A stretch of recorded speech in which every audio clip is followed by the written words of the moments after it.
Avec Accéder Affaires de Desjardins, gérez les finances de votre entreprise partout et en tout temps. Réglez vos factures rapidement, payez vos fournisseurs et transférez des fonds facilement où que vous soyez. Desjardins, fier partenaire des entrepreneurs d'ici.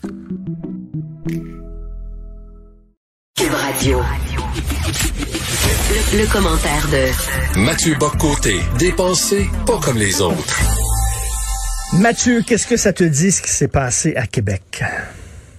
D'abord et avant tout, je serais pas très original, la stupéfaction devant ce surgissement devant nous du mal radical, c'est-à-dire un mal sans étendard, un mal sans bannière, sans idéologie, sans cause, un mal qui est simplement le désir de détruire, le désir d'annihilation, le désir d'anéantissement au hasard, de manière arbitraire, de manière aléatoire. Donc on est devant un geste absurde à majuscule en quelque sorte, et je comprends que les autorités qui cherchent à faire quelque chose l'abordent sous le signe de la santé mentale, ce qui va de soi, mais ne croyons pas qu'on épuise de problèmes ainsi. Moi, ça m'a toujours frappé ça fait des années que je tourne autour de cette question qui, à mon avis, est presque plus religieuse que psychologique, c'est qu'on ne peut pas réduire le mal à la maladie.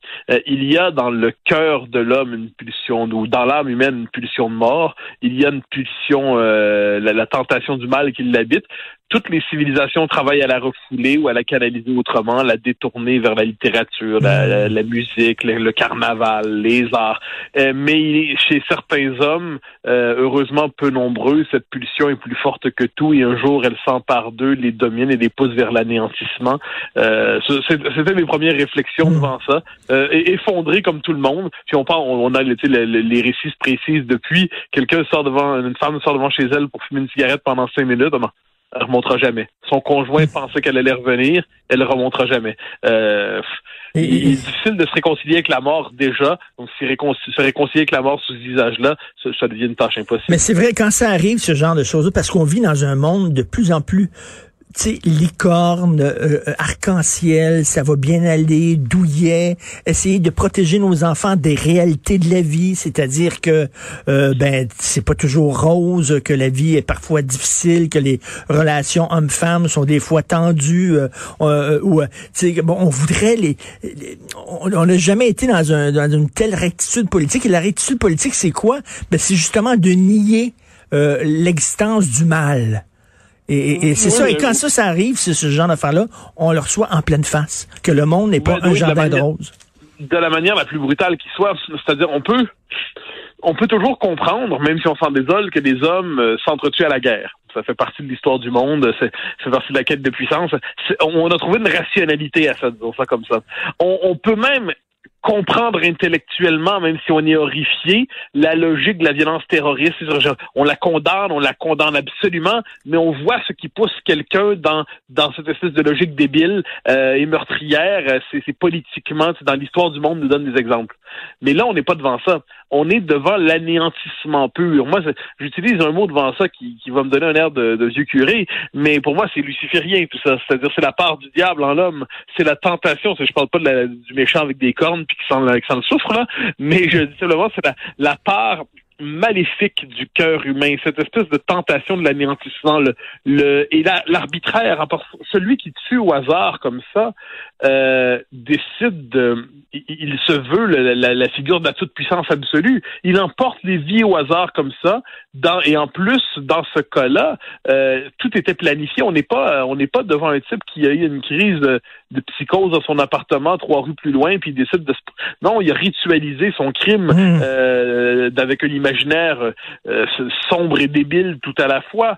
Donc non, devant cela, c'est que là on est devant une forme d'une mort sans raison, une mort qui n'y a aucun objectif.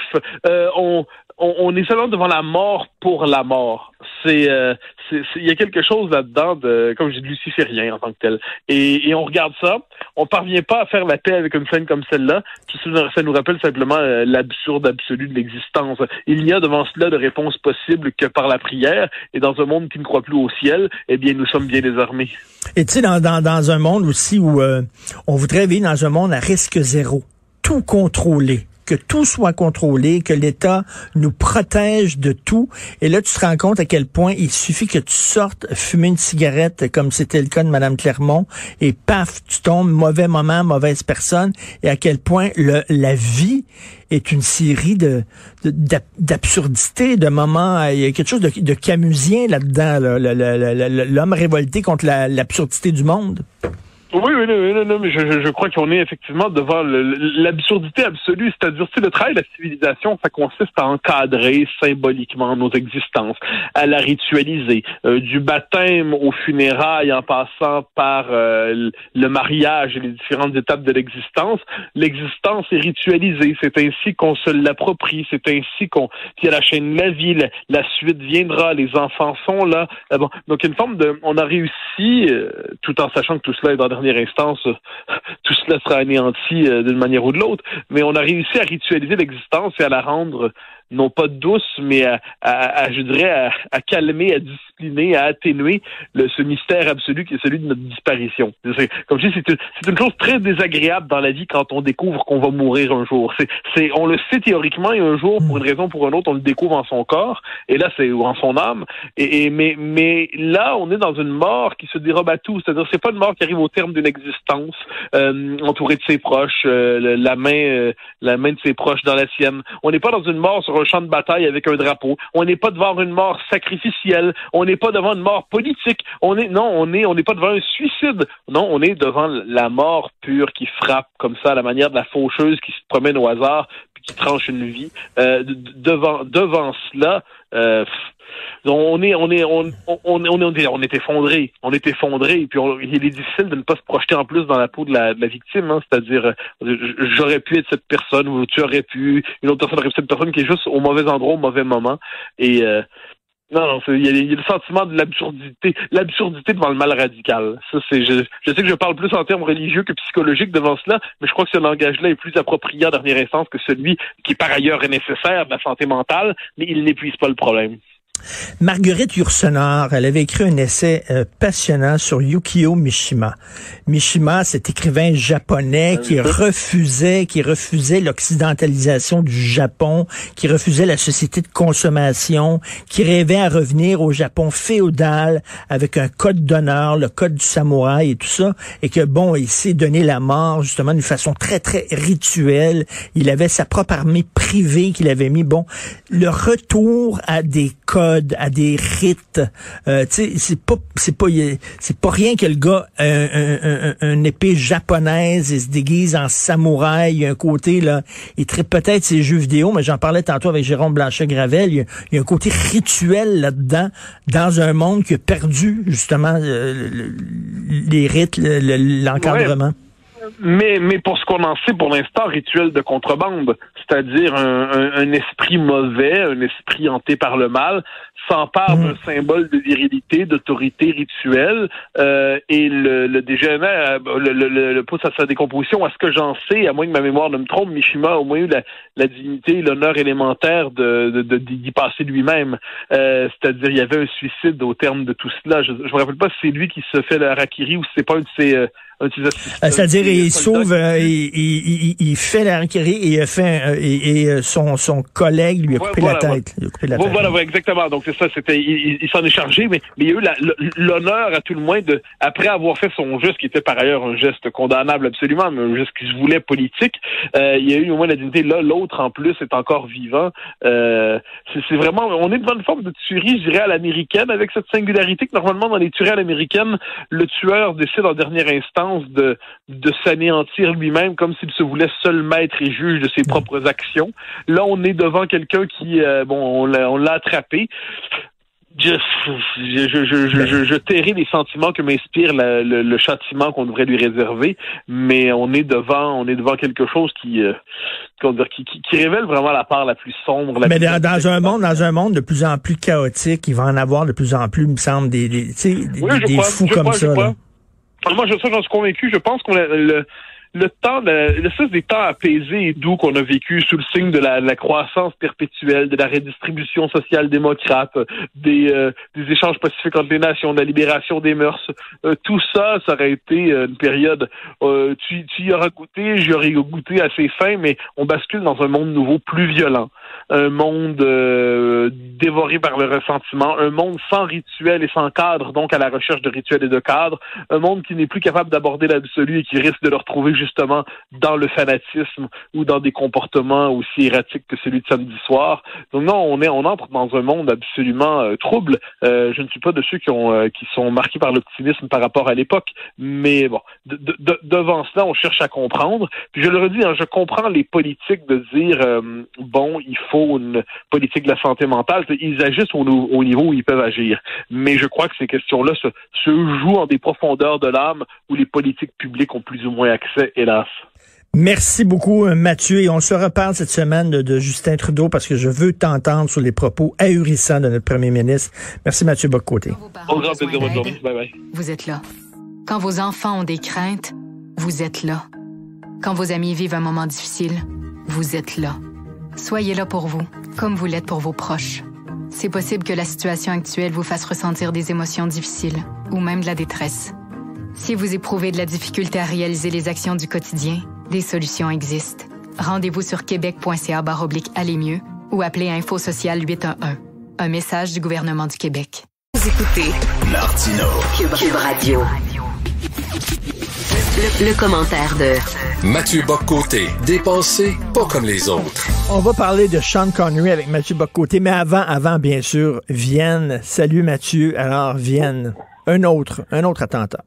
Oui, un autre attentat, et là, il va falloir qu'on commence à comprendre. Ça devient lassant de devoir répéter que 2 + 2 = 4, mais il va falloir comprendre que l'Europe, en ce moment, est la cible d'une agression islamiste à grande échelle.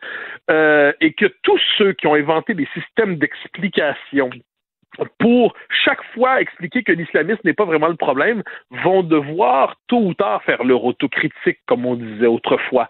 Je donne quelques éléments. Est-ce que, là, il va falloir qu'on m'explique, est-ce que l'Autriche s'est rendue coupable d'une manière ou de l'autre des caricatures de Charlie? Apparemment, c'est à cause des caricaturistes qu'on agressait la France. Est-ce que Charlie Hebdo est un journal viennois? Première question. Deuxième question, est-ce que, en ce moment, l'Autriche paie le prix de sa longue histoire coloniale en Afrique ou dans le monde musulman?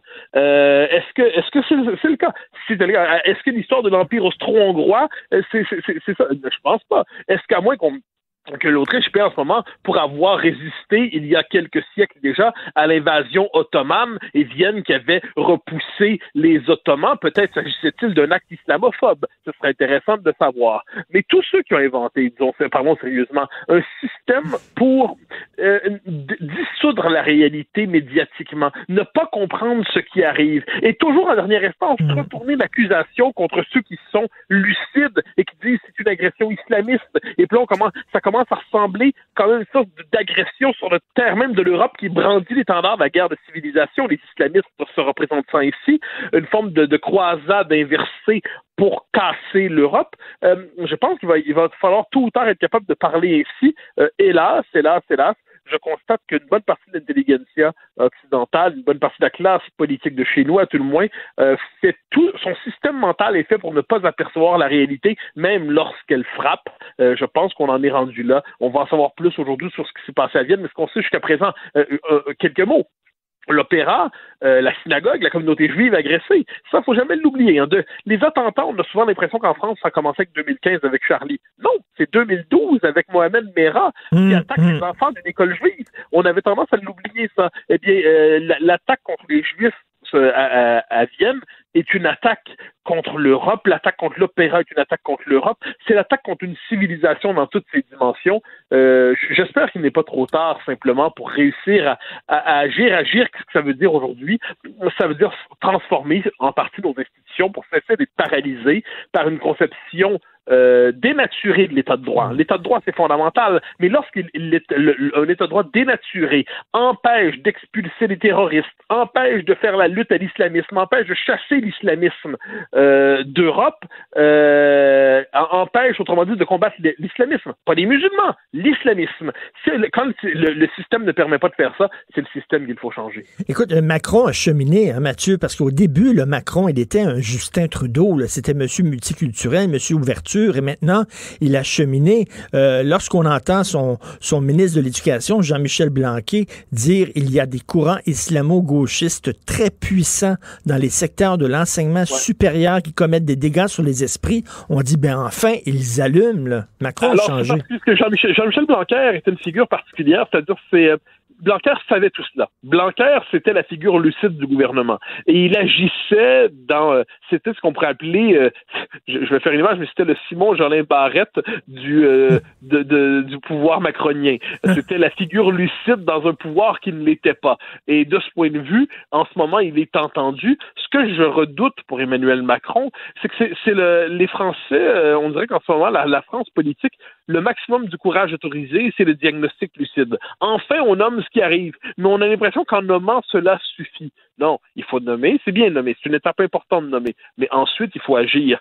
Et agir, dans le cas de la France, ça veut dire, mais pas seulement de la France, dans le cas de l'Europe dans son ensemble, c'est être capable de contre-attaquer contre l'islamisme. Parce que quel est tout l'objectif de l'islamisme? Comment?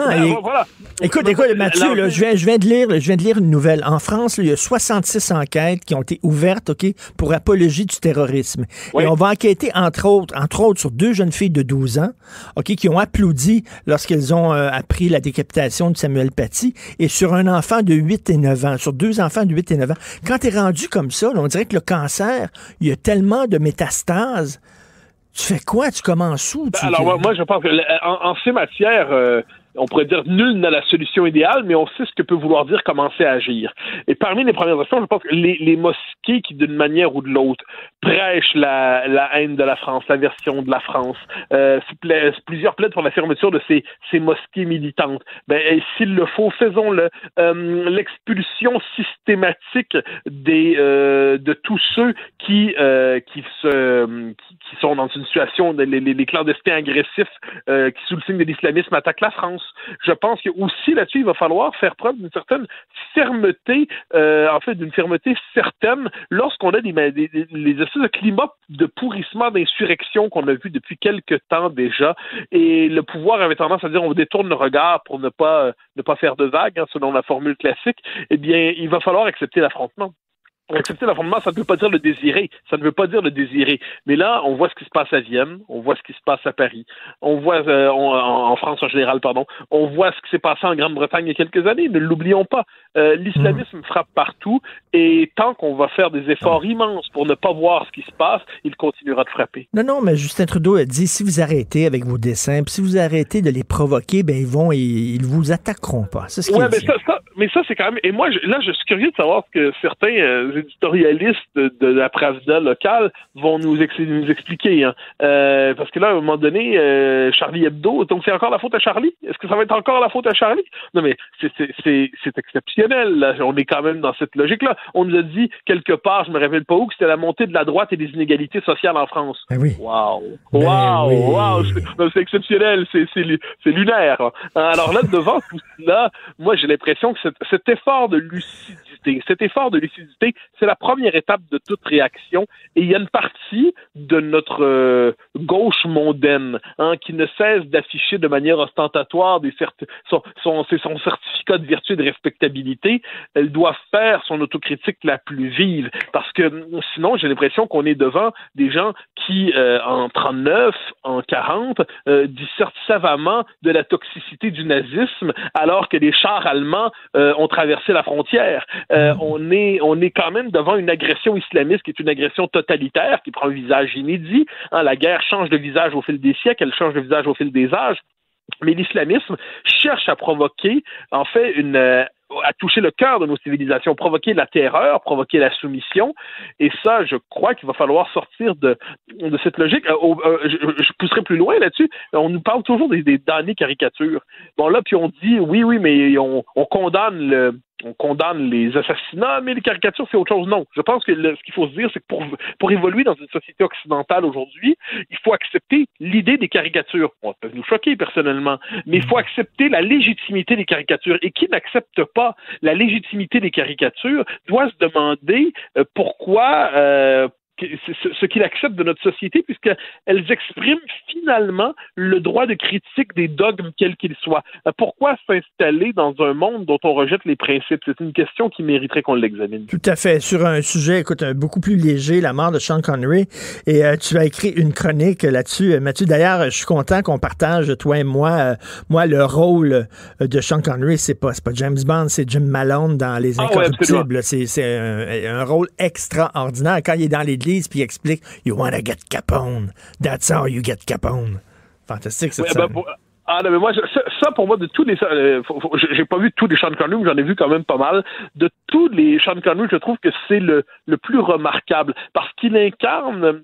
C'est la figure, le rôle qu'il incarne là, c'est la figure de l'honnête homme, désabusé, mais qui porte encore en lui-même l'espoir d'une justice, et qui sait que la justice n'est pas la politique de l'agneau. C'est-à-dire, quelquefois, devant le mal, il faut oser la force, et c'est un personnage qui est magnifique par son... Non seulement sa répartie, mais le sens de la justice intime qui le travaille, par ailleurs magnifiquement joué par Sean Connery, ce personnage qui savait donner de la classe à tous les cet acteur qui a donné de la classe à tous ces personnages. Je ne résiste pas à la tentation de dire à quel point il a rendu le personnage d'Henry Jones magnifique dans le 3e Indiana Jones, comment Guillaume de Baskerville dans Le Nom de la Rose est absolument remarquable à la manière de ce moine sceptique et brillant, qui, lorsqu'il discute avec Christian Slater qui joue le rôle de Hadzo, que pensez-vous de l'amour? L'amour de Dieu. L'amour de Dieu.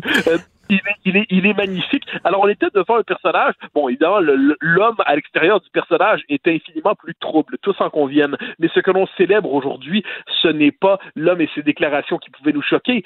C'est un acteur qui a su donner un visage, une certaine idée, dans ses rôles, à la masculinité. Aujourd'hui, une masculinité qui est toujours déconstruite, toujours toxique, qu'il faudrait toujours aplatir, toujours anéantir. Il est bien de se rappeler qu'il fut un temps où il était possible d'incarner au cinéma cette masculinité sans gêne. Mais tu te souviens, écoute, j'ai regardé un James Bond avec mon fils de 12 ans, puis à un moment donné, il y a une fille, elle la jette sur la paille, puis là, il se jette dessus, puis il l'embrasse, puis elle dit... Gallor, je crois, oui, elle dit non, elle se débat, puis à la fin, elle l'étreint, ah oui, James. Et là, mon fils regardait ça, puis il dit, ça n'a pas de bon sens, papa, tu sais, il veut dire, il s'est forcé sur la femme, mais tu sais, là, j'expliquais que c'était comme ça à l'époque. C'est de même, il faut se rapporter à l'époque.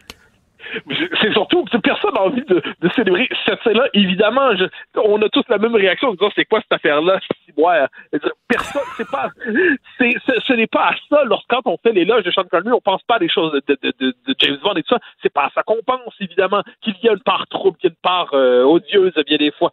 Très bien, nul n'en doute. Mais la question est de savoir si au fil de sa carrière, cet acteur tout à fait singulier a été capable d'incarner quelque chose d'irréductible dans la masculinité, disons ça comme ça. Puis, j'ajouterais pas une masculinité de stralopithèque, genre de brute, de voyou, qui boum, boum, boum. Non, on est plutôt devant quelqu'un qui incarnait, qui conjuguait virilité et élégance.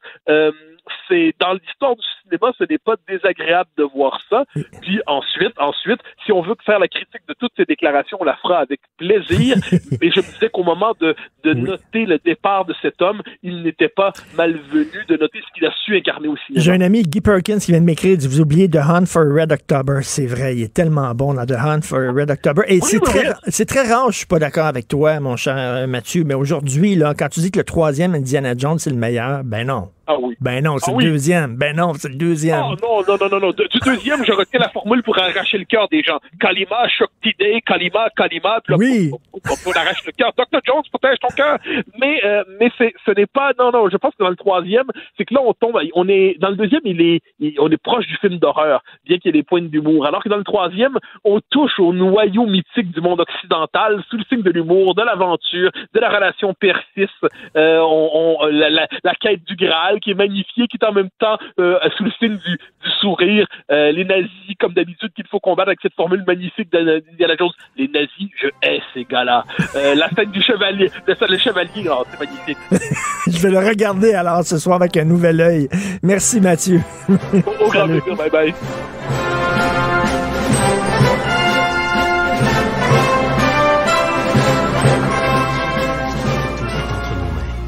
Sur mon cellulaire, l'application Alerte COVID m'avise si j'ai été en contact avec une personne déclarée positive récemment. Du bout des doigts et dans le respect de ma vie privée, je peux protéger ma santé et celle de mes proches simplement en téléchargeant l'application Alerte COVID.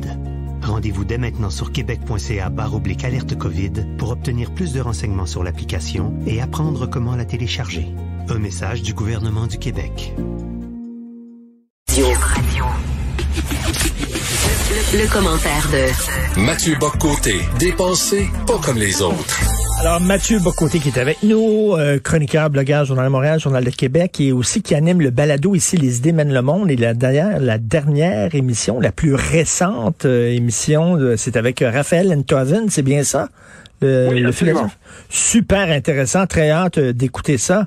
Écoute, Mathieu, est-ce que tu es surpris des résultats? C'est-à-dire que Trump a fait beaucoup mieux que ce que les experts prévoyaient. Alors, pardon, je veux pas jouer au rôle du type qui j'avais vu venir, j'avais raison, mais quand on nous a demandé à la joute, la journée même, de prédire le résultat électoral, j'ai donné une victoire par Biden, mais une toute petite victoire, et je disais que le vote pour Trump me semblait sous-estimé.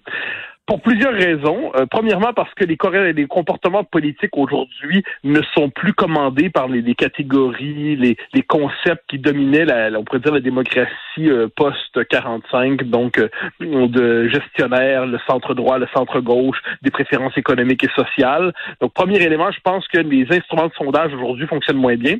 Deuxièmement, qui est peut-être le plus important, le système médiatique est tellement occupé à confondre ses préjugés avec les sentiments populaires, à prendre ses préférences pour des analyses, à prendre ses invectives pour des analyses, qu'il n'est jamais parvenu en 4 ans à comprendre le phénomène Trump. Donc, on avait toujours d'explications du moment pour délégitimer le phénomène Trump. C'était les Russes, c'était le racisme de l'électorat. Depuis 6 mois, c'était QAnon, qui était apparemment le véritable moteur de l'électorat trumpiste.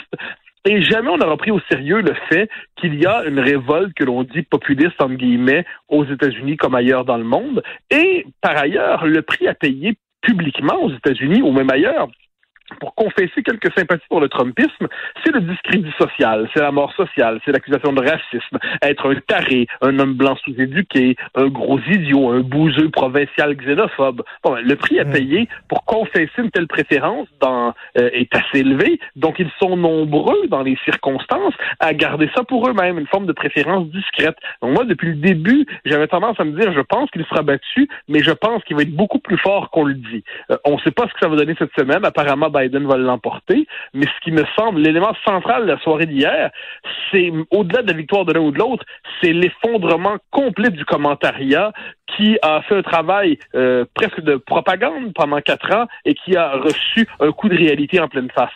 Et moi, j'imagine, là, dans ma tête, des gens comme Barbra Streisand et George Clooney, OK, qui prennent un café ensemble aujourd'hui et qui disent, mon Dieu, que les Américains sont imbéciles de voter aussi fort pour Trump. Quelle gang de bouseux. Et j'aurais le goût de leur dire, ce sont les gens qui achètent vos disques, Madame Streisand, et ce sont les gens qui vont voir vos films, Monsieur Clooney. Vous êtes en train de cracher sur les gens qui vous font vivre, qui vous font vivre. Il y a ça aussi, là. Alors, c'est l'élection présidentielle de 68 ou 72, une des deux que Nixon a gagné. Et le soir de la victoire de Nixon, un journaliste, c'est rapporté par Marc Crapez dans un article, un journaliste du New York Times constate que Nixon a toute une victoire. Je pense que c'est 72. Et là, il pose la question autour de lui, mais qui sont ces gens qui votent pour Nixon? Mais qui sont ces gens? Et là, on voit un phénomène d'insularisation des élites.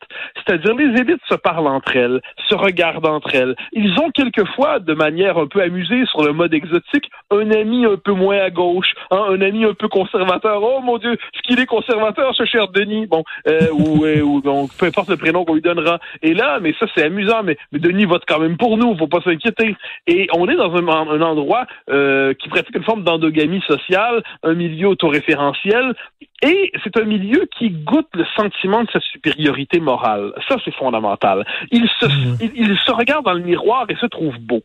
Et bien, à un moment donné, il y a un prix à payer. Ensuite, si on regarde le contexte des 6 derniers mois, les 6 derniers mois, rappelons-nous les émeutes raciales, pas seulement raciales d'ailleurs, à partir de fin mai, début juin. Alors, la mort de George Floyd nous a tous révoltés, peu importe nos préférences politiques.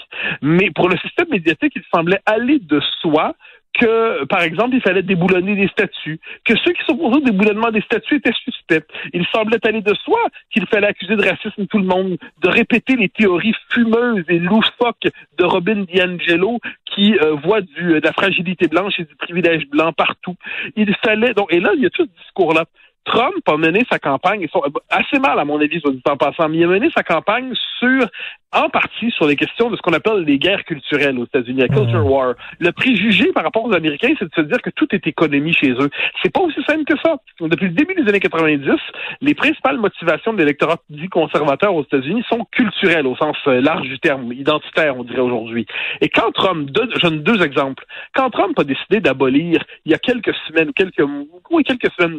les fameuses formations, les ateliers de formation à la diversité, qui dans les faits sont des ateliers de culpabilisation du simple fait d'être blanc, entre guillemets. On accuse les fondements des États-Unis d'être racistes. Tous les concepts les plus éculés de la gauche radicale sont utilisés dans des ateliers de formation imposés dans les administrations publiques et privées pour une forme de travail de reconditionnement de la population, de rééducation diversitaire. Quand Trump a dit « c'est fini », il trouve un écho dans la population. Quand il s'oppose au projet 1619, le projet du New York Times, qui veut réduire l'histoire américaine à la question du racisme, qui nous dit que finalement le racisme, ce n'est pas la pathologie, le crime de l'histoire américaine, mais la vérité fondamentale et la norme de l'histoire américaine. Quand Trump décide de s'en prendre à ça, il se positionne dans la guerre des symboles et de la culture qui est si importante en politique. Donc si on tient compte de tout ça, ne soyons pas surpris que l'électorat ait voté en partie ainsi. Ensuite, pour le savoir, il faut poser à l'électorat des bonnes questions. Si la seule question qu'on veut savoir, c'est est-ce que vous êtes pro-QAnon ou non? Croyez-vous que tous les démocrates sont des conspirateurs pédosatanistes? Si on a l'impression que c'est ça un électeur qui vote pour Trump pour les républicains, on les comprendra pas. C'est sûr qu'il y a des coucous. Mais croire qu'il y a que des coucous, on se condamne à rien comprendre. OK, mais je prends la défense du Parti démocrate. OK, tu dis ils se sentent moralement supérieurs et c'est vrai. Mais se pourrait-il, Mathieu, qu'ils soient effectivement moralement supérieurs? Et là, je reviens à la chronique de Mario Dumont aujourd'hui, quand on voit les mensonges qu'il dit, c'est un menteur à répétition. Lorsqu'on voit qu'il s'allie de façon tacite avec des groupes extrémistes et des complotistes, lorsqu'on voit qu'il est toujours en train de discréditer les institutions démocratiques de son pays, tu dis, peut-être qu'effectivement, les démocrates sont moralement supérieurs. Premièrement, j'ai pas de sympathie particulière pour Donald Trump. La question est pas là. La question est qu'on va juste renverser l'argument. Est-ce qu'il y a une alliance chez les démocrates avec les pires extrémistes? Enfin, les Mongols à batterie qui hurlent à Evergreen et ailleurs dans les campus, ils ont voté pour qui? On pourrait se demander. D'après eux, ils sont des électeurs trumpiens cachés? Non. Les franges radicales, ultra-radicales de Black Lives Matter qui légitiment l'émeute, qui légitiment la violence. Vous pensez que ça vote pour qui, ça? On pourrait demander. Alors, premier élément. Sur la question des mensonges, je pense que là-dessus, le mensonge en politique est bien partagé. Il y a une singularité de Trump. Ça, je pense que faut ajouter ça. J'imagine là-dessus l'électeur républicain conservateur, moyen, qui se dit, franchement, c'est pas un cadeau qu'on a comme candidat cette année.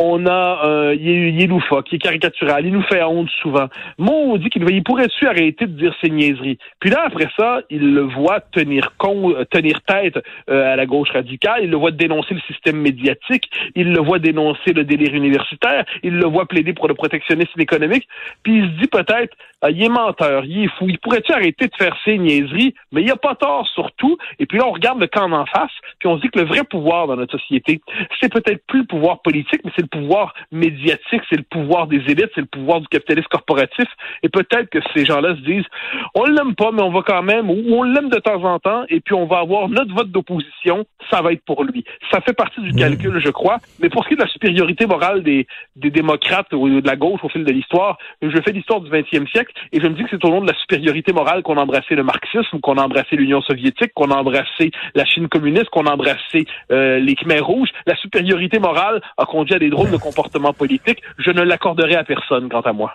On se met à rêver d'un Trumpisme sans Trump. C'est-à-dire d'un Trumpisme avec les mêmes idées, le même mouvement, mais comme porte-parole, comme leader, quelqu'un qui est quand même un peu plus équilibré. Ça, c'est l'élément central. Je pense qu'il y a une révolte aujourd'hui dans le monde occidental contre tout à la fois, on pourrait dire le déclin de l'Occident, le multiculturalisme, la censure, le politiquement correct, l'immigration massive. Tout ça, c'est présent en Occident. Ensuite, le drame de ce mouvement, c'est de se perdre dans un populisme tribunicien, un populisme au sens qui s'enferme dans la protestation vociférante. Et la question de savoir de quelle manière ce courant peut-il se traduire politiquement en se modérant avec tout ça?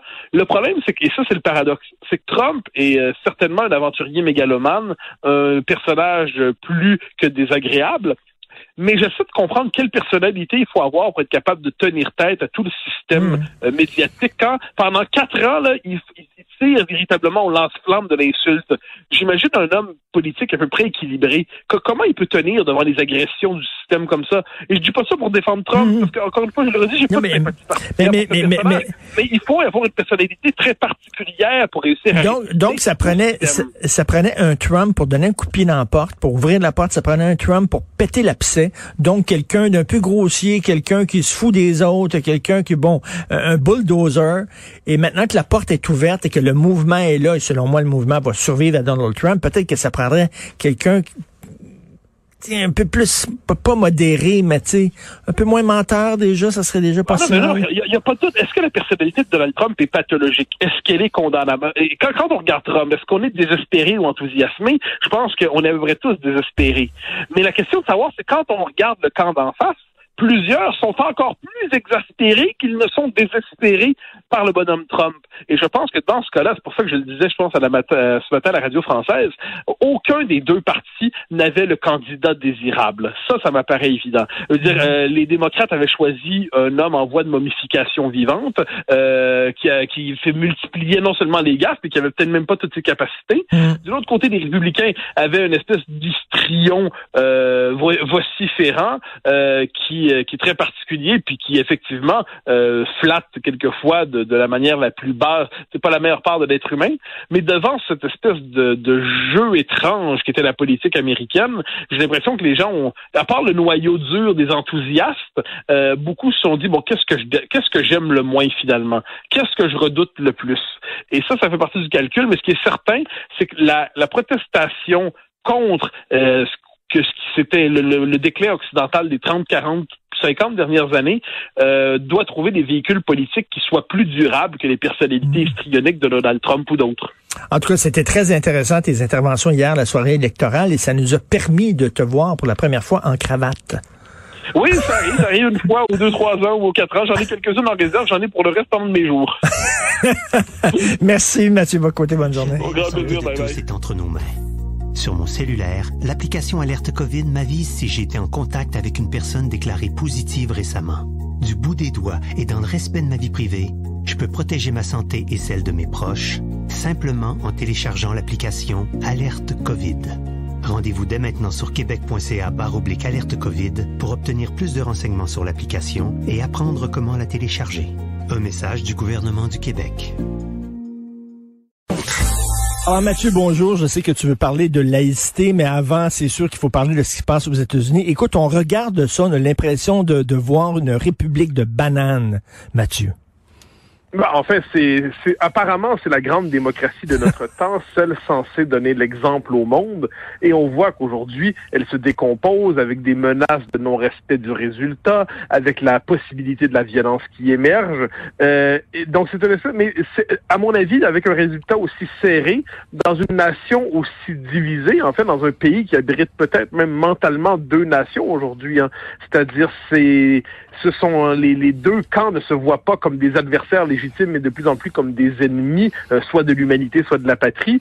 Eh bien, dans une situation comme celle-là, le résultat aussi serré, dans un tel climat d'antagonisme civique, c'est pas surprenant que ça se finisse devant les tribunaux. Il n'en demeure pas moins que ce climat de dégénérescence démocratique nous rappelle à quel point ce pays aujourd'hui porte à l'extrême toutes les pathologies de notre temps. Les Américains, individuellement, ils résistent comme ils peuvent de mille manières, mais globalement, c'est un pays fondamentalement dysfonctionnel, et je suis loin d'être certain, contrairement à ce qu'espèrent plusieurs, qu'il suffira que Joe Biden devienne président pour que tout s'apaise. Il est possible qu'il y ait un moment d'apaisement parce que la personnalité du président ne sera plus la même, mais les tensions ne dépendaient pas que de Donald Trump, elles étaient profondément inscrites dans la société américaine et elles demeureront. Lorsqu'Al Gore s'était présenté comme président, le candidat démocrate à la présidence, et bon, on sait qu'il y a eu un recomptage en Floride, ça a duré 5 semaines, c'était vraiment une croisade épouvantable. Et à un moment donné, Al Gore a dit, pour le bien du pays, je vais concéder la victoire. Il le fait avec élégance. Il a mis les intérêts du pays avant ses intérêts propres. C'est pas Trump qui va faire ça. Non, là, on est devant deux types de psychologie tout à fait différentes. Al Gore était dans ce qu'on pourrait appeler la psychologie institutionnelle normale des hommes politiques, c'est-à-dire il adhérait au système institutionnel en tant que tel, il avait évolué dans les institutions. Donald Trump a toujours un rapport trouble aux institutions. Il s'en est emparé à partir d'une charge fougueuse et veut désormais conserver son emprise sur la Maison-Blanche à tout prix. D'une certaine manière, bon, à tout prix on verra, mais à tout le moins, il considère que sa légitimité ne dépend pas du processus institutionnel normal. Et là, voilà pourquoi en ce moment, il y a la tentation du conflit qui est très vive. Et ce qu'on va devoir regarder dans les prochains jours, c'est la réaction plus globalement du Parti républicain. Le Parti républicain qui a réussi à se maintenir à la Chambre, au Sénat, le Parti républicain qui, dans les circonstances, est-ce qu'il va se dire, en s'accrochant exagérément à cette aventure de ce mégalomane cet aventurier mégalomane qui va jusqu'au bout de ce qu'il croit être sa quête, et ce que plusieurs voient comme son délire, eh bien, est-ce qu'on risque pas d'être entraîné par lui dans tout ça? Donc, on a une forme de chute de dynastie, de ce qui aurait voulu être une dynastie, en fait. La chute de l'empereur de circonstance. Alors, une fois tout cela dit, parce que là, l'attention est sur ça, puis c'est normal, je pense que l'attention médiatique va devoir se porter essentiellement dans les temps à venir sur les raisons pour lesquelles le système médiatique n'a pas vu ou n'a pas voulu voir ou n'a pas su voir la puissance du vote Trump, la signification du vote Trump au-delà du personnage, les tendances lourdes qu'il poussait vers là. Comment se fait-il que dans un système où, véritablement, tout le système a cherché à expulser Trump, tous les pouvoirs économiques, politiques, médiatiques ont cherché à l'expulser d'une manière ou de l'autre, eh bien, il est parvenu à conserver une telle base si on ne réfléchit pas surtout sur ça davantage que sur ces derniers spasmes, peut-être, eh bien, on aura manqué le sens de cette élection. Écoute, le système électoral américain est dysfonctionnel. Je ne comprends pas pourquoi il continue encore avec ce système-là et je vais t'avouer très franchement, je ne comprends pas vraiment beaucoup le système électoral. C'est extrêmement compliqué. C'est absolument complexe, mais il faut voir que c'est un pays, il faut jamais oublier que les États-Unis, c'est une fédération au sens fort du terme. Le droit des États est un thème qui revient dans l'histoire du pays. Chaque État est jaloux à sa manière de sa petite souveraineté intérieure. Donc évidemment, la conscience nationale s'est amplifiée aux États-Unis depuis, on peut dire, la guerre de sécession, évidemment, mais plus encore au 20e siècle, la croissance de l'État fédéral, la conscience nationale s'est accentuée. Mais les États-Unis, depuis les origines, c'est un pays à la tentation décentralisatrice. C'est un pays qui cherche à ramener le plus possible au niveau de la base ses décisions et qui accorde une grande légitimité aux États. Dès lors, changer le système des grands électeurs, pour plusieurs, ça consiste qui donne quelquefois un poids à des États qui sinon seraient noyés dans l'insignifiance, eh bien, politique, ça leur donne la capacité de conserver une emprise minimale sur le système. Par ailleurs, on a cru hier, pendant un instant, que ça se réglait au Nevada. Alors, c'est particulier, parce que pour ceux qui connaissent la série West Wing, ça se terminait au Nevada à 4h30 du matin, et les candidats disaient qui aurait cru un instant que quelque chose pouvait se jouer au Nevada au-delà des jeux d'argent. Et ben là, encore une fois, on avait l'impression hier que ça se jouait au Nevada. Ce qui est assez amusant, en fait, c'est que amusant, on le dit parce que ça nous concerne un peu moins que d'autres, c'est le potentiel d'imprévisibilité de ce système qui est absolument exceptionnel. Si Trump l'avait emporté, il aurait gagné par 2 fois avec moins d'appui populaire que le candidat d'en face. Donc ça, on est par ailleurs dans une mutation du pays, une mutation profonde. Dernier élément qu'il faut ajouter, cela dit, quand je disais qu'il faut analyser les résultats assez finement, il va falloir comprendre la psychologie insurgée des Américains qui ont voté pour Trump. Il va falloir aussi s'intéresser au fait que Trump et de tous les candidats républicain depuis longtemps, celui qui a eu le meilleur score auprès de ce qu'on appelle les minorités.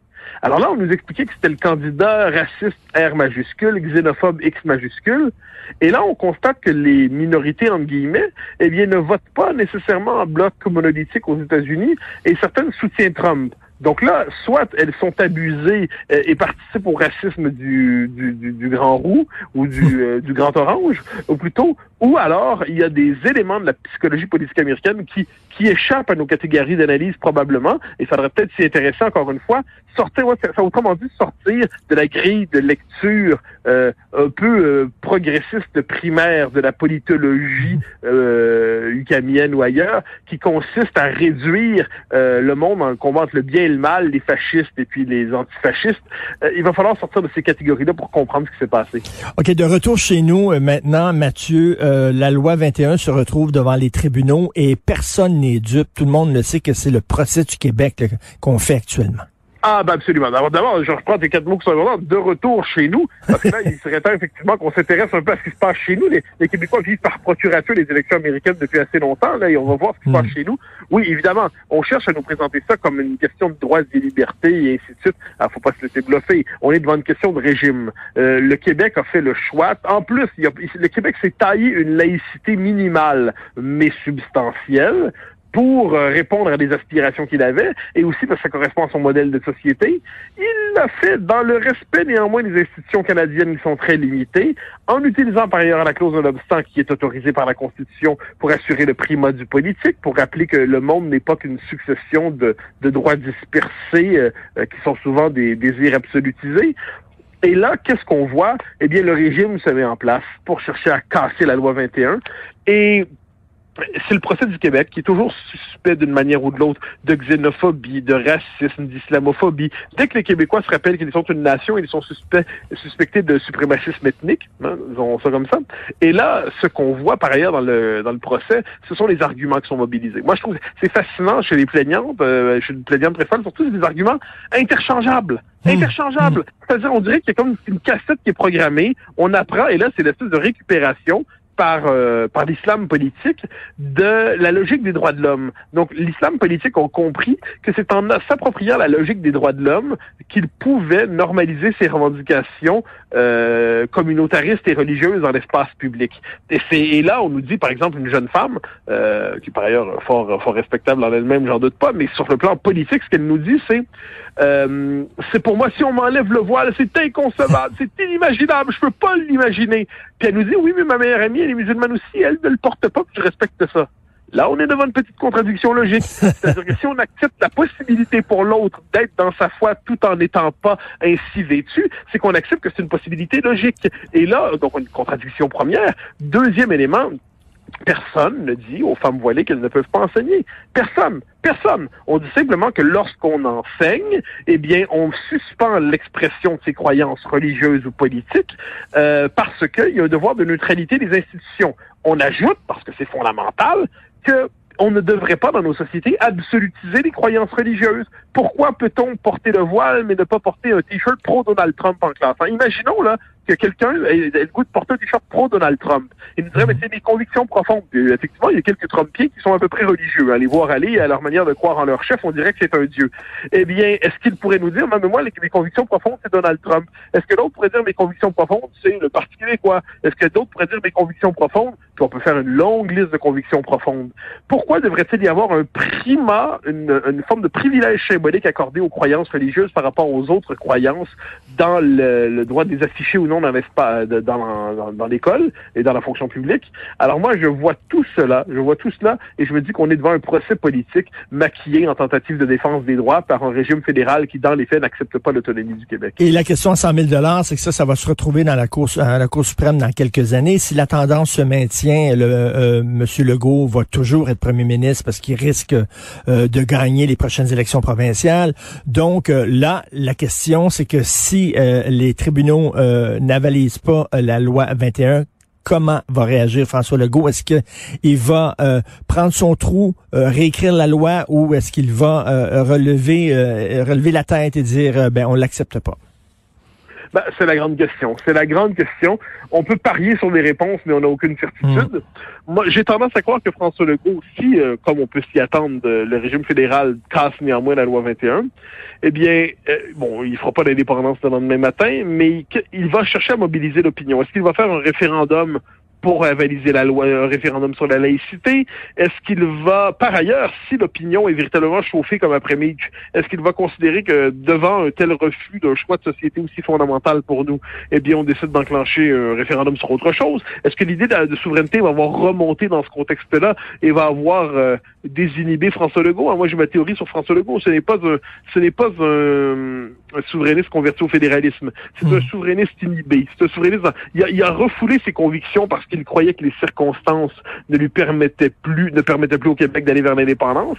Mais si d'un coup ça remonte à la surface, on verra bien comment il va réagir. Mais ce qui est certain, c'est qu'on se dirige avec ça vers une crise de régime. La crise du régime canadien, ça me semble inévitable.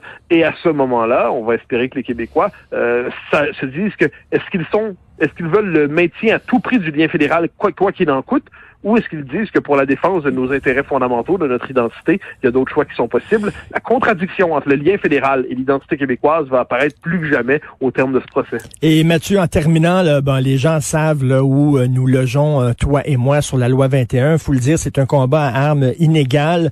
Donc, si vous voulez aider financièrement les pro-loi 21, vous pouvez aller sur le site Internet du Mouvement laïque québécois et faire un don. Faut le rappeler parce que c'est vraiment un combat à armes inégales, Mathieu.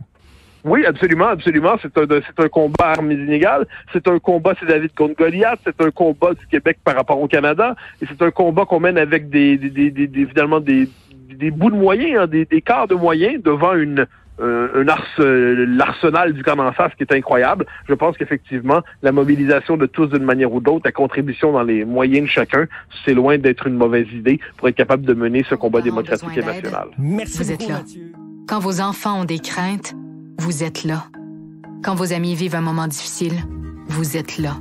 Soyez là pour vous, comme vous l'êtes pour vos proches. C'est possible que la situation actuelle vous fasse ressentir des émotions difficiles ou même de la détresse. Si vous éprouvez de la difficulté à réaliser les actions du quotidien, des solutions existent. Rendez-vous sur québec.ca/aller mieux ou appelez Info Social 811. Un message du gouvernement du Québec. Le commentaire de Mathieu Bock-Côté, dépensé pas comme les autres. Mathieu, avant de parler des États-Unis, j'aimerais qu'on parle de la France. Tu as certainement lu la réponse extraordinaire d'Emmanuel Macron au Financial Times en Angleterre. Le Financial Times qui avait écrit un texte odieux disant que Macron et les Français étaient racistes, anti-musulmans et tout ça. Et parle-nous de la lettre qu'Emmanuel Macron a écrite en réponse. En gros, Emmanuel Macron n'accepte pas cette accusation grossière lancée contre la France. Il rappelle essentiellement une chose, c'est que la France n'est pas en guerre avec l'islam ou les musulmans. La France affirme son identité, sa singularité, et la France s'oppose surtout à l'islamisme. Un islamisme qui est un islamisme de conquête, et il refuse l'accusation. Je pense qu'implicitement, il dit aux anglo-saxons, mais vous rendez-vous compte de ce que des préjugés immenses que vous avez à l'endroit de la France, et surtout, il fait les distinctions nécessaires sans lesquelles on ne comprendra tout simplement pas la réaction française. Je pense qu'il ajoute, et c'est pas négligeable non plus, qu'il y a quand même quelque chose de singulier à culpabiliser l'agressé et à innocenter de manière aussi grossière l'agresseur, comme c'est le cas en ce moment. D'ailleurs, au-delà de cette lettre qui est de grande qualité, partout dans le monde anglo-saxon, c'est quand même ce qu'on voit dans le Washington Post, c'est ce qu'on voit dans le New York Times. Globalement, la France a cherché l'agression qu'elle a subie par sa laïcité et par ses caricatures et son sens de la liberté d'expression. Elle en paie le prix, même si, on nous dit chaque fois, il aurait mieux valu que des têtes soient pas coupées. Mais globalement, c'est la France qui est coupable et ce serait la riposte que l'on connaîtrait en ce moment de l'agression française. C'est grossier. Et il dit, il y a vraiment un séparatisme, mais vous ne me croyez pas. Il dit, vous me croyez pas quand je dis ça? Allez dans certains quartiers où des jeunes filles de 4 ans portent le voile intégral, où elles sont élevées dans la haine de la France. Demandez au préfet ce qu'ils pensent, alors qu'ils savent qu'il y a des centaines de radicaux qui sont prêts à égorger des Français. Écoute, c'est assez raide. Et là, tu vois, Mathieu, que en fait, c'est une question de culture. Je pense que les anglo-saxons ne comprennent pas le concept de laïcité. Je suis absolument d'accord. Il y a même pas de mots pour le dire non plus. Il y a secular, mais c'est pas vraiment laïcité. Non, c'est pas la même chose. Mais je suis absolument d'accord. Alors, il y a une différence de civilisation. Or, les anglo-saxons ne comprennent pas qu'on ne puisse pas être comme eux. C'est quand même ça la vérité des choses. Ils voient le monde comme un immense empire s'étendant pour reproduire leur code culturel un peu partout et voient dans le désaccord de culture ou de civilisation soit une forme de retard, soit une forme d'écart à la norme. Et la France fait scandale parce que c'est l'autre grande nation à prétention universelle en Occident. Là où j'ai mon désaccord mineur, peut-être pas si mineur avec Emmanuel Macron, c'est que je crois que c'est pas du séparatisme islamique. Islamiste, c'est de la conquête. C'est un esprit de conquête qui cherche à s'établir, qui multiplie la volonté de l'empreinte dans les mœurs. Parce qu'on oublie toujours, une nation, ce n'est pas que des règles et du droit, c'est des mœurs. Pourquoi la question du voile est si importante? La question des signes religieux ostentatoires, c'est une volonté d'occuper l'espace public et d'humilier, de soumettre la France. Là-dessus, Houellebecq a écrit un livre prophétique et je pense que de ce point de vue, il est bien que la France commence à réagir. On dira peut-être que c'est un peu tardif. Et ça nous rappelle par ailleurs que, et ça c'est indissociable, la crise actuelle de l'islamisme est indissociable d'une crise démographique à bien des égards. C'est-à-dire, et ça c'est vraiment les apprentis sortis des dernières décennies qui s'imaginaient qu'on pouvait passer de la diversité des peuples à l'interchangeabilité des populations, que des millions de personnes pouvaient s'établir quelque part sans que ça cause de soucis, sans qu'il y ait un choc de culture, sans que des gens qui partagent pas la même civilisation puissent d'un coup cohabiter comme si ça va de soi, avec simplement quelques principes correctement formulés. On découvre aujourd'hui que la laïcité française, ce n'est pas qu'une question de principe, c'est une question de culture et de civilisation, et il n'est pas insensé d'affirmer que la culture française doit primer en France. Ceux qui rejoignent la France doivent s'y plier. Sinon, on est dans une logique de conquête. Or, c'est ce que font les islamistes qui cherchent à radicaliser les musulmans, à s'appuyer sur les musulmans pour les convaincre d'entrer dans une logique d'opposition à la France. Alors que la France, elle, tend la main, dit aux musulmans, vous pouvez parfaitement devenir français. C'est une question de votre foi est une question privée. Vous avez votre manière de parler à ce que vous croyez être le tout-puissant. Très bien. Mais il n'y aura pas de renversement des codes culturels français et la laïcité est devenue aujourd'hui le symbole de la culture française. Et là, parlons des États-Unis. Tu te dis les anglo-saxons ne comprennent pas qu'on ne pense pas comme eux. On pourra dire la même chose des démocrates. Les démocrates ne comprennent pas que les Américains ne pensent pas comme eux, que l'ensemble des Américains ne pensent pas comme eux. Moi, il y a deux choses dans ce qui se passe ces jours-ci. Premièrement, il y a ce qu'on voit mardi. Mardi, à la surprise, plusieurs pensent, beaucoup pensent que Trump va l'emporter. Et là, c'est la soirée des faces de carême. Là, ils disent, mais qu'est-ce qui se passe? Comment peuvent-ils voter ainsi? On nous avait prédit une vague bleue qui ensevelirait le méchant Trump. C'était supposé être réglé. Finalement, les jours passent, on constate que Trump va perdre. Mais là, la tristesse demeure. On n'a pas gagné assez fort. Comme dirait Claude Garcia en 95, on veut pas gagner, on veut écraser. Oui. Eh bien là, on voulait écraser l'électorat trumpien et on ne le comprend pas. Donc là, on refait 2016. En 2016, jour 1, on dit « Ah là là, on comprend pas ce qui se passe. » C'est vrai qu'on parte à la recherche pour comprendre le bouseux. On va chercher à comprendre ce qui fait que des gens pensent pas comme nous. Quelques jours plus tard, eh bien, on se disait finalement c'est un vote suprémaciste, raciste. Puis 4 ans plus tard, on disait que c'est un vote complotiste QAnon. Eh bien, aujourd'hui, en moins de 48 heures, on est passé de « Que se passe-t-il? » On est devant des électeurs qu'il nous faut comprendre à oh là là, c'est la dernière expression, c'est le dernier spasme de l'Amérique blanche. Ils savaient pour qui ils ont voté, comment hostile, refus de prendre au sérieux les raisons des électeurs trumpiens, réduction du trumpien, de l'électeur trumpiste, quoi qu'on en pense par ailleurs, au QAnon raciste, au blanc suprémaciste.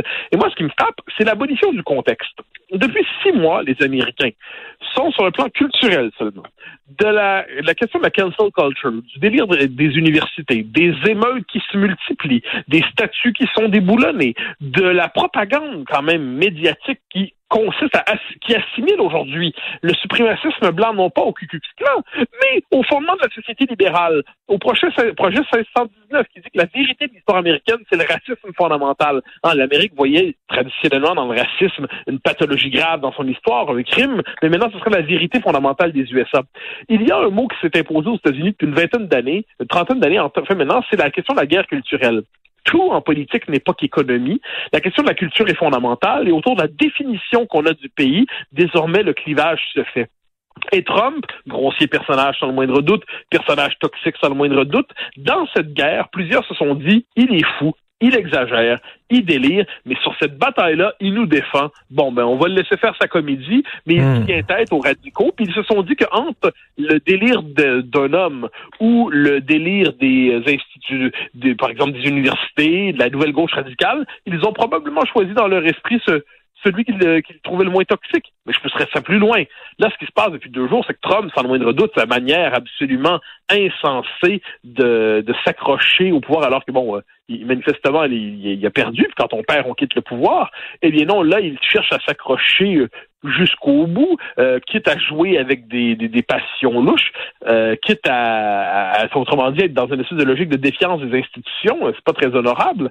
Eh bien, ça permet à nos commentateurs d'oublier ce qui s'est passé mardi, c'est-à-dire un vote fort pour le bonhomme malgré tout. Et là, maintenant, on se concentre exclusivement sur le personnage dans ce qu'il a de détestable. Très bien, mais il faudrait pas quand même oublier pourquoi, 2 jours avant, on se demandait comment des dizaines de millions de personnes avaient eu s'était donné la permission de pas voter comme on leur disait. Donc là, il va pas falloir que Trump, qui est un personnage dont on penserait tous la même chose, je devine, occulte complètement ce qu'on pourrait appeler le Trumpisme, ou à tout le moins, le vaste électorat, les dizaines de millions de personnes qui ont décidé de voter pour lui malgré tout, et qui ne sont pas tous des coucous d'extrême droite. On rêve d'un Trumpisme sans Trump. Et en terminant, toi qui aimes beaucoup les essais, qui en lis beaucoup, qu'est-ce que tu penses du livre « Moi, les hommes, je les déteste », un livre qui est encensé par la presse et le Devoir. Je suis allé au Multimag qu'on fréquente, toi et moi, sur la rue Laurier, acheter mes magazines. Le livre était tout à côté de la caisse enregistreuse. Est-ce qu'on pourrait publier aujourd'hui un livre « Moi, les gays, je les déteste », « Moi, les noirs, je les déteste », non. Mais « Moi, les hommes, je les déteste », oui. C'est incroyable. Notre société n'a absolument rien contre les propos haineux. Elle les tolère tout à fait lorsqu'il s'agit de détester l'homme, plus encore détester l'homme blanc, plus encore s'il a plus de 50 ans, et plus encore s'il est hétéro. Si c'est un homme blanc hétérosexuel de plus de 50 ans, on peut le détester, le mépriser, l'haïr ouvertement, sans gêne. C'est pas grave. Et en ce moment, d'ailleurs, il y a ce qu'on pourrait appeler une forme de prime à la radicalité. Il y a un autre livre qui est paru de Alice Coffin, Le génie lesbien. Alors, qu'elle soit bien ce qu'elle veut dans sa vie, ça me concerne pas. C'est le dernier de mon souci, ce que les gens font dans leur vie privée ou qui en parlent publiquement, je m'en fiche. Mais dans son livre, elle se contente pas de chanter le génie lesbien. Elle explique que fondamentalement, l'homme est l'ennemi du genre humain, qu'elle espère un monde libéré complètement de la sale présence du mal. Elle parle de quand elle rentre dans une salle, il y a une sale odeur de testostérone. Elle dit « Je n'écoute plus de musique faite par les hommes, je vois plus de films faits par les hommes, c'est la présence toxique en ce monde. Je me demande si je réussirais à ne pas faire de mal à un homme d'ici la fin de mes jours. » Donc, en ce moment, il faut juste s'entendre. C'est pas vrai qu'on en a contre les discours haineux. Il y a simplement qu'il y a des discours haineux autorisés, puis ensuite, il y a des critiques légitimes. Par exemple, celles de certaines religions, de l'islam, par exemple. La critique même la plus modérée, elle, va être classée comme un discours haineux. Mais si vous dites que l'homme blanc, je lui pisse au visage, je lui chie à la gueule, je le gifle, je l'humilie, je le traite de minable, de sale porc, on appelle ça un propos transgressif, qui aura droit aux bonnes pages dans le Devoir. Bravo, bravo, bravo. Et ces gens-là ne se rendent même pas compte de leur haine. C'est fascinant. Nous avons aujourd'hui des haineux. En fait, la forme suprême de l'amour de l'humanité aujourd'hui, c'est la haine décomplexée de l'homme blanc. Mais c'est incroyable dans le Devoir. On doit applaudir. Dans le Devoir hier, là, Catherine Lalonde qui dit, mais comment ça se fait que ce livre-là choque autant? On n'a plus le droit maintenant de dire qu'on déteste les hommes. J'hallucinais en lisant ça. Non, oui, mais le fait est que moi, ce qui m'a fait halluciner hier dans le Devoir, je vais être un peu plus méchant, ce qui m'a fait halluciner, c'est l'excellent éditorial de Robert Dutrissac sur la question du multiculturalisme et de la laïcité. Je me suis dit, mon Dieu, il y a encore des bons textes dans le Devoir. Je me suis dit, mais ça m'a choqué. Je me suis dit, mon Dieu, au-delà de Christian Rioux, il y a Dutrissac qui est toujours très bon en général, mais on se rend compte que là, désormais, c'est aussi compliqué que le Parti démocrate, cette affaire-là. Il y a pas mal d'affaires qui cohabitent dedans. Il y a le Devoir historique, qui est un grand journal, et il y a aujourd'hui ce que devient ce journal, c'est-à-dire une version bas de gamme, paroissiale, de Libération. Et je trouve ça triste. Mais on peut le dire, redisons-le, haïr les hommes, ça passe. Haïr l'homme blanc, ça passe. Dire qu'il faut déblanchir le monde, ça passe. Tout ça, ça passe, il n'y a pas de souci. La misandrie, ça passe. La haine de l'homme, ça passe. Le racisme anti-blanc, ça passe. D'ailleurs, ça n'existe même pas, le racisme anti-blanc. On l'a dit parce que les Blancs ont le monopole du racisme, parce qu'en tant que Blancs, ils sont racistes, même quand ils ne croient pas l'être. surtout quand il croit ne pas l'être. C'est formidable. Si vous dites ça, normalement, vous finissez à l'émission littéraire de Radio-Canada avec une belle promotion. C'est comme ça que ça fonctionne dans le rythme universitaire. Merci d'être là, Mathieu Bock-Côté. Bon week-end. Bonne journée. Allez.